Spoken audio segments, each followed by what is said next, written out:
Welcome to Two-Step Equations, Unit 6, Lesson 4.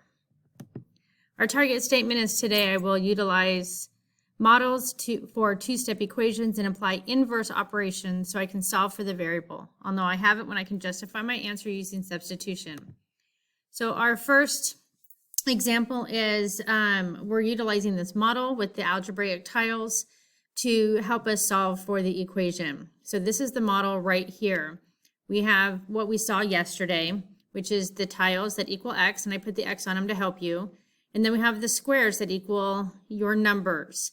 If they're yellow or green, they're usually positive. If they're red, they're negative. But I put the signs in there so that way you could see it. These are positive. So our step one would be to write the equation. I have 2x, so I put 2x. And then I have 4 squares, so positive 4.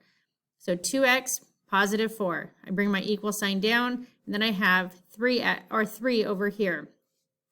I don't put a plus 3 because it's a given that if there's not a symbol in front of the number, it is a positive. So step 2, I'm going to identify the operation, which right here, which is what is not connected to my x, which is addition, and then I'm going to apply the inverse. So you'll see in red that I did a negative. So I have a positive 4 and a negative 4, which what we call a zero pair. When you have the exact number and there's a positive and a negative, they zero each other out. But what I do to one side, I have to do to the other side of the equal sign as well. So I have 3 minus 4. So I need to go ahead and take care of that. And whoops, let me delete this. And you'll see that right here, that gave me a -1. That's in my black right there. So what you'll notice now is that that left me with a 2x. Well, 2 and an x together is multiplication.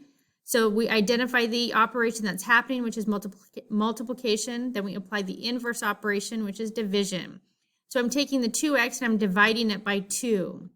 Because 2 divided by 2 equals 1. And that just leaves my x.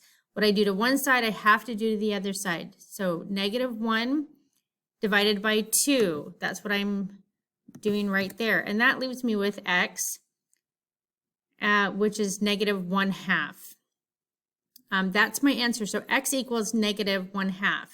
What I need to do now is justify that answer. So I go back up to my original equation, and where I have an x, I plug in the -1/2. And I'm going to show that to you now.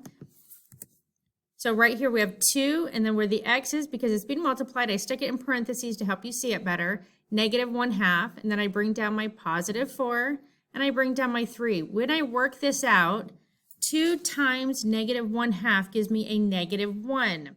-1 plus 4, or 4 minus 1, does equal 3, so I know I have this one correct.